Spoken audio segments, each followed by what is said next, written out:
सभी माता पिता, संरक्षकगण एवं विद्यार्थियों को नमस्कार। संस्कृत की ऑनलाइन क्लासेस में आप सभी का हार्दिक स्वागत है। तो आज हम शुरू कर रहे हैं दोहरान कार्य कक्षा 8 के लिए अध्याय 2 का, जिसका शीर्षक है बिलस्य वाणी न कदापि में श्रुता, अर्थात बिल की आवाज मेरे द्वारा कभी नहीं सुनी गई। तो प्रस्तुत अध्याय पंचतंत्र की एक कहानी से लिया गया है। पंचतंत्र जो विश्व प्रसिद्ध एक कथा संग्रह है, जिसके रचयिता विष्णु शर्मा जी हैं। तो कहानी की विषय वस्तु को हम जान लेते हैं। ये कहानी है एक सिंह की, जिसका नाम है खरनखर। एक दिन खरनखर भूख से व्याकुल पूरे जंगल में घूमता है। भोजन उसको जब नहीं मिलता तो संध्या के समय वो एक गुफा के नजदीक पहुंचता है। गुफा को देखकर वो विचार करता है कि निश्चित रूप से इस गुफा के अंदर कोई ना कोई जानवर रहता है। तो आज मैं अपने भोजन के लिए इस गुफा के स्वामी का शिकार करूंगा और इसके लिए मैं इस गुफा के अंदर छिपकर बैठ जाता हूं। जब मालिक आएगा तो मैं उसको दबोच लूंगा।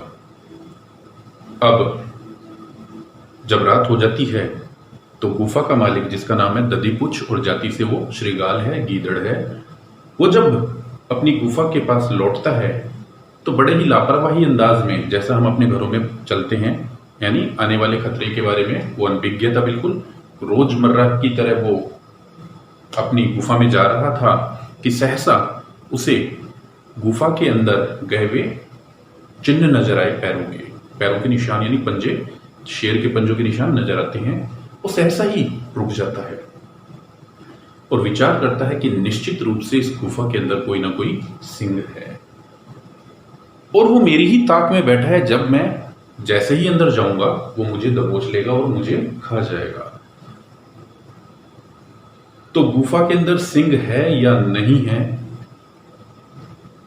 इस रहस्य से पर्दा उठाने के लिए वो एक युक्ति बनाता है और गुफा को संबोधित करके कहता है, हे गुफा, तेरे और मेरे मध्य एक संधि हुई थी, एक शर्त हुई थी कि जब जब मैं लौटूंगा तब तब तू मुझे पुकारेगी, परंतु तूने आज ऐसा नहीं किया। और मैंने ये भी कहा था कि जिस दिन तू मुझे नहीं पुकारेगी उस दिन हमारी ये संधि खत्म हो जाएगी, हमारी ये शर्त खत्म हो जाएगी। तो आज मुझे लगता है तू अपनी इस संधि को खत्म करना चाहती है। अब मैं तेरे पास कभी नहीं लौटूंगा। अंदर शेर ये सारी बातें सुन रहा था और वो विचार करता है कि निश्चित रूप से ये गुफा अपने स्वामी को बुलाती होगी, परंतु आज मेरे डर से ये मालिक को नहीं आवाज लगा रही है। अगर मालिक चला गया तो मैं भूखा मर जाऊंगा। तो उस मालिक को यकीन दिलाने के लिए शेर बनावटी आवाज में, उस गुफा की बनावटी आवाज में संबोधित करता है, उस मालिक को बुलाता है कि हे मालिक आ जाओ। और ये सुनकर के जो बाहर दधिपुच्छ खड़ा था उसको यकीन हो गया कि गुफा कभी बोलती नहीं है, परंतु आज ये बोल रही है। अर्थात इसका जो शीर्षक है वो भी यही है कि बिल की वाणी मेरे द्वारा कभी नहीं सुनी गई, लेकिन आज मैंने सुन ली है। इसका मतलब निश्चित रूप से अंदर शेर है। और यह सोच करके वो दौड़ लगा देता है वहां से। तो इस कहानी की सीख ये है कि जब अचानक विपत्ति आ जाए तो उस समय भी हमें अपनी बुद्धिमत्ता को, अपनी तर्क शक्ति को, अपनी विचारशीलता को त्यागना नहीं चाहिए और धैर्य के साथ उस आई हुई समस्या का समाधान खोजना चाहिए। तो आइए अब इसके अभ्यास को हम हल कर लेते हैं। सबसे पहले है एक पदेन उत्तरत्। तो पहला प्रश्न है, सिंहस्य नाम किम, शेर का नाम क्या है? अभी मैंने बताया था शेर का नाम है खरनखर। गुहाया स्वामी कै आसीत, गुफा का स्वामी कौन था? श्रीगाल है। इसको आप इस तरीके से भी लिख सकते हो। और यदि आप श्रीगाल नहीं लिखना चाहते हो, दधिपुच्छ आपको याद आ रहा है, तो आप ददीपुच्छ भी लिख सकते हो, क्योंकि ददीपुच्छ इस शृगाल का ही नाम था। सिंह कस्मिन समय गुहाया समीपे आगत है। शेर किस समय गुफा के नजदीक आया था? सायंकाले।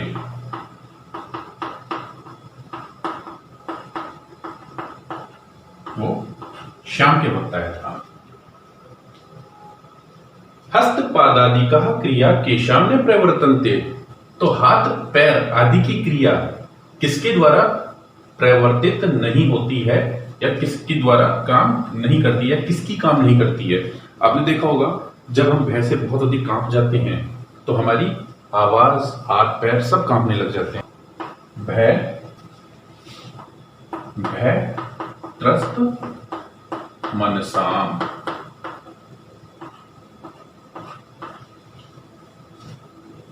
जो भय से त्रस्त है, इस प्रकार के मन वाले की हाथ पैर आदि की क्रियाएं प्रवर्तित नहीं होती है।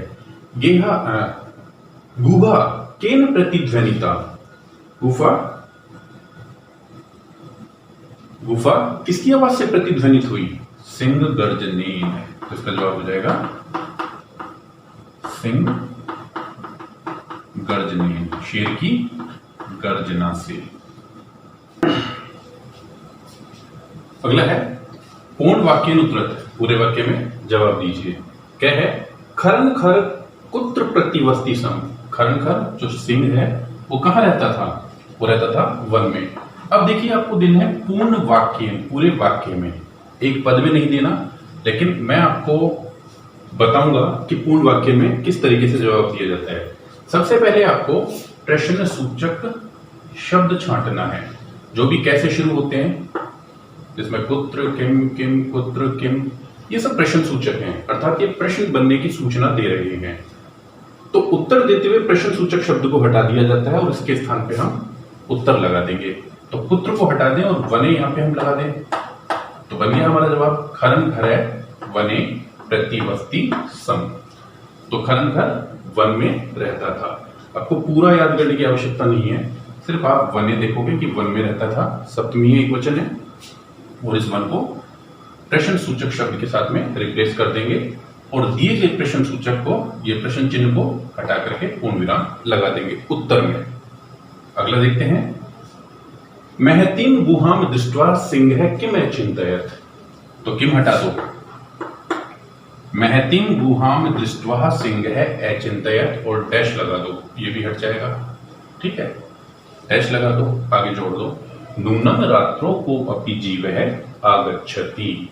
तो अर्थ हो जाएगा इसका, महतीम गुहाम बड़ी सी गुफा को दृष्टवा देख करके सिंह अचिंतयत शेर ने सोचा, नूनम निश्चित रूप से, रात्रों रात्रि में, को अपी जीव है कोई जीव, आगच्छति यहां आता है। श्रीगाल है किम अचिंतयत। श्रीगाल ने क्या सोचा? किम हट जाएगा, श्रीगाल है अचिंतयत, ये हट जाएगा और डैश लगा देंगे। नूनम बिले सिंह है अस्ति। श्रीगाल ने सोचा कि निश्चित रूप से इस गुफा में शेर है। अगला है श्रीगाल है पुत्र पलायित है। श्रीगाल कहां भाग गया? पुत्र हट जाएगा और ये जो दूरम शब्द है ना, ये यहां लगा दो, तो इसी तरीके से बन जाएगा। श्रीगाल है दूरम पलायित है। श्रीगाल है दूरम पलायित है। बंद कर दो। गुहा समीप मागत्य श्रीगाल किम पश्यति। जब श्रीगाल गुफा के नजदीक पहुंचा तो उसने क्या देखा? किम हटा दो और सिंह पद पद्धति, सिंह के पंजों के निशान यहां पे आप लगा देंगे, तो आपका जवाब कंप्लीट हो जाएगा। गुहा समीपम आगत्य है श्रीगाल सिंह पद पद्धति पश्यति। गुफा के नजदीक आकर के श्रीगाल ने शेर के पंजों के निशान को देखा। अगला है पूर्ण वाक्य का लास्ट प्रश्न। क्या शोभते, कौन सुशोभित होता है? यह अनागतम कुरुते, जो अनागतम न आने वाली या न आई हुई समस्या के बारे में कार्य करता है, विचार करता है, स शोभते, वही सुशोभित होता है। अगला प्रश्न है रेखांकित पदानि आधृत्य प्रश्न निर्माणम कुरुत। ये जो रेखांकित पद हैं इनके आधार पे आपको प्रश्नों का निर्माण करना है। पहला है क्षुधार्तः सिंहः कुत्रापि आहारम न प्राप्तवान। भूखे शेर ने कहीं भी आहार प्राप्त नहीं किया या भोजन प्राप्त नहीं किया। तो ये विशेषता है क्षुधार्तः, शेर की विशेषता क्या है कि वो भूखा है। तो भूखे शेर ने, तो जहां पे विशेषण दिया गया हो वहां पर कीदृश का प्रयोग कर देंगे। अब करना क्या है, इस कीदृश को उठा करके यहां पे रख दो। तो कीदृश सिंहः कुत्रापि आहारम न प्राप्तवान, पूरा लिखना होगा आपको। किस प्रकार के शेर ने कहीं भी भोजन प्राप्त नहीं किया, तो जवाब हो जाएगा क्षुधार्तः भूखे शेर ने। दधिपुच्छ नाम श्रृगाल है गुहाया स्वामी आसीत। तो दधिपुच्छ तो आप लिख देंगे कै नाम श्रृगाल है, दधिपुच्छ ये अकारांत पुल्लिंग दे रखा है इसलिए हम यहाँ पे क्या कर सकते हैं, और नाम के हिसाब से हम यहाँ पे किम भी कर सकते हैं। Both are right. तो आप किम नाम श्रृगालय या कै नाम श्रृगालय गुहाया स्वामी आसीत। नेक्स्ट है एषा गुहा स्वामिनः सदा आवाहनम करोति। यह गुफा हमेशा स्वामी का आवाहन करती है या उनको बुलाती है। स्वामिनः षष्ठी एकवचन है तो कश्य लग जाएगा। यह गुफा स्वामी का, तो स्वामी का हटा देंगे तो कश्य लगा देंगे तो किसका। यह गुफा किसका सदा आवाहन करती है, तो कश्य किसका, तो जवाब हो जाएगा स्वामिनः। वह संत्रस्त मनसाम हस्तपादादिका क्रिया न प्रवर्तन्ते। भय से त्रस्त मन वाले की हाथ और पैरों की क्रियाएं काम नहीं करती हैं, तो हस्तपादादिका कहा। ठीक है, स्त्रीलिंग शब्द है बहुवचन, तो कहा। तो क्रियाएं किसकी हैं, हाथ और पैरों की। अकेली क्रिया नहीं है, बहुत सारी क्रियाएं हैं, इसलिए यहाँ पे कहा शब्द आ जाएगा स्त्रीलिंग बहुवचन का। आह्वानेन श्रृगालः बिले प्रविश्य सिंहस्य भोजनम भविष्यति। आवाहन किए जाने पर श्रृगाल बिल में प्रवेश करेगा और शेर का भोजन बनेगा। बिले, बिल में ये जगह है, और जहां जगह दी जाए वहां पे कुत्र का प्रयोग आप कर देंगे। ठीक है, और कस्मिन क्यों आ रहा है, बिले सप्तमी एक वचन है, तो सप्तमी एक वचन क्या है, स्थान पर हमने यहाँ पे कस्मिन, ये भी सप्तमी एक वचन है। क्लियर। अगला है घटना क्रमानुसारम वाक्यानि लिखत। घटना क्रम के अनुसार वाक्यों को लिखिए। तो इनका अर्थ समझ लेते हैं। गुहाया स्वामी दधिपुच्छ नाम श्रृगालय समागच्छत। गुफा का स्वामी दधिपुच्छ नाम का श्रृगाल वहां आया। सिंह है एकाम महतिम गुहा में पश्यत। शेर ने एक विशाल गुफा को देखा। परिभ्रमण सिंह क्षुधार्त हो जाता है। घूमता हुआ शेर एक दिन भूखा था। दूरस्थ श्रृगालय रवम कर्तुम आरब्ध। दूर से ही श्रृगाल ने, रवम होता है आवाज करना, तो आवाज करना आरंभ कर दिया था। सिंह श्रृगालस्य आह्वानम अकरोत्। शेर ने श्रृगाल का आह्वान किया। दूरम पलायमान श्रृगालय श्लोकम पठत। दूर भागते हुए श्रृगाल ने श्लोक पढ़ा। गुहायाम को अपि अस्ति इति श्रृगालस्य विचार। गुफा में कोई है ऐसा श्रृगाल का विचार है। तो सबसे पहले है परिभ्रमण सिंह क्षुधार्त हो जाता है। एक दिन घूमता हुआ शेर भूखा था, या एक दिन एक भूखा शेर घूम रहा था। जब वो शाम के वक्त गुफा में पहुंचा तो पहले वो भूखा था, तो घूमता हुआ शेर भूखा था। ये नंबर 1 की घटना है। फिर सिंह है एकाम महतिम गुहा में पश्यत। घूमते घूमते उसने एक बड़ी सी विशाल गुफा को देखा, तो ये दूसरे नंबर पे घटित होने वाली घटना थी। ठीक है। फिर गुहाया स्वामी दधिपुच्छ नाम श्रृगालय समागच्छत। इनमें जो तीसरे नंबर पे घटित हुई थी घटना वो ये थी कि गुफा का स्वामी दधिपुच्छ नाम का जो श्रृगाल है वहां आया। चौथे नंबर की घटना है गुहाया को अपि अस्ति इति श्रृगालस्य विचारे।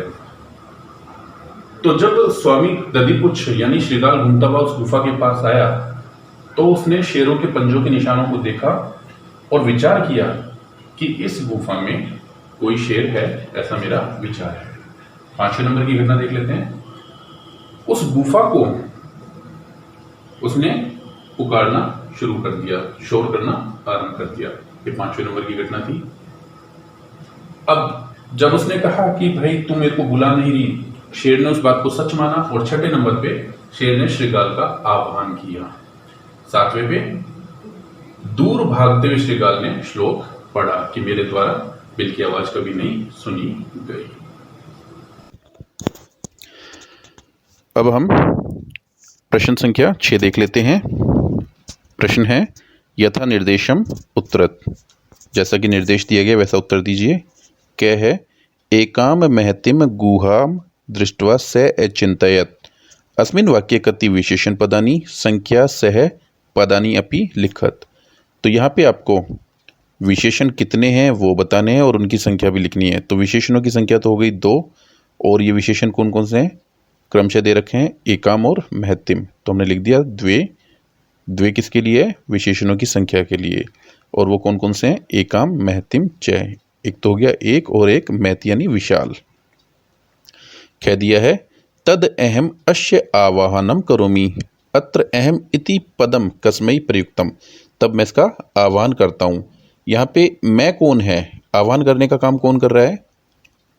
शेर। तो यहाँ पे अहम किसके लिए प्रयुक्त हुआ है? सिंहाय।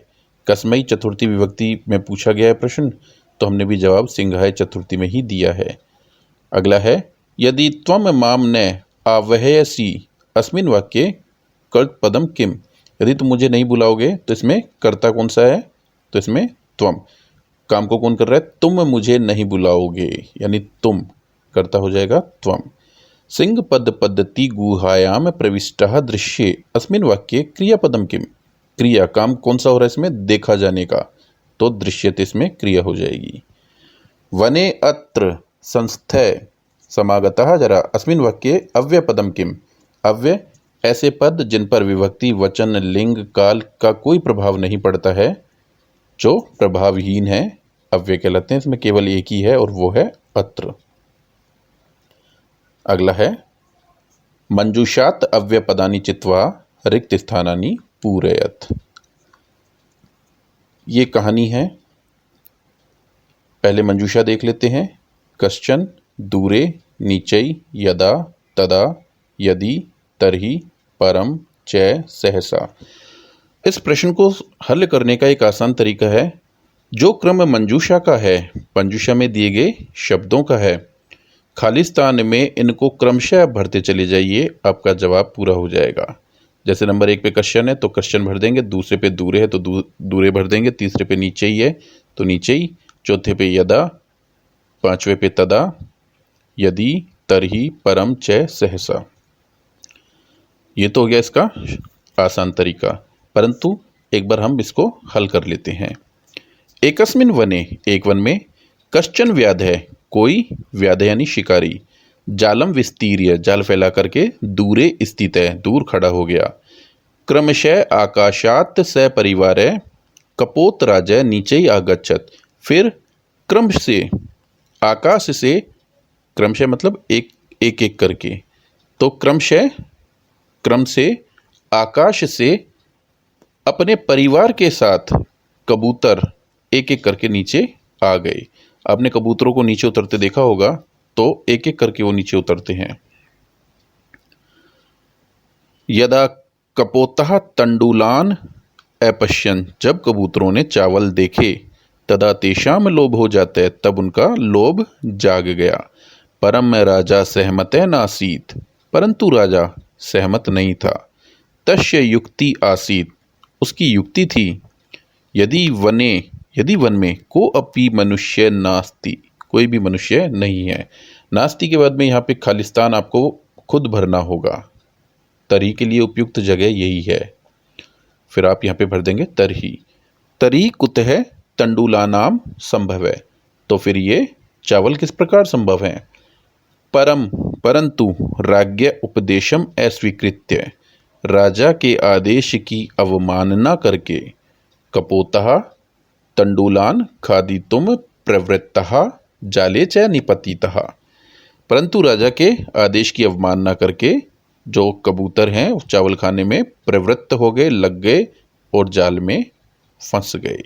अतः उक्तम, इसलिए कहा गया है, सहसा विदधीत न क्रियताम, अचानक से हमें कोई कार्य नहीं करना चाहिए। तो उम्मीद है आज का अभ्यास आपको अच्छे से समझ में आ गया होगा। तो आज के लिए बस इतना है।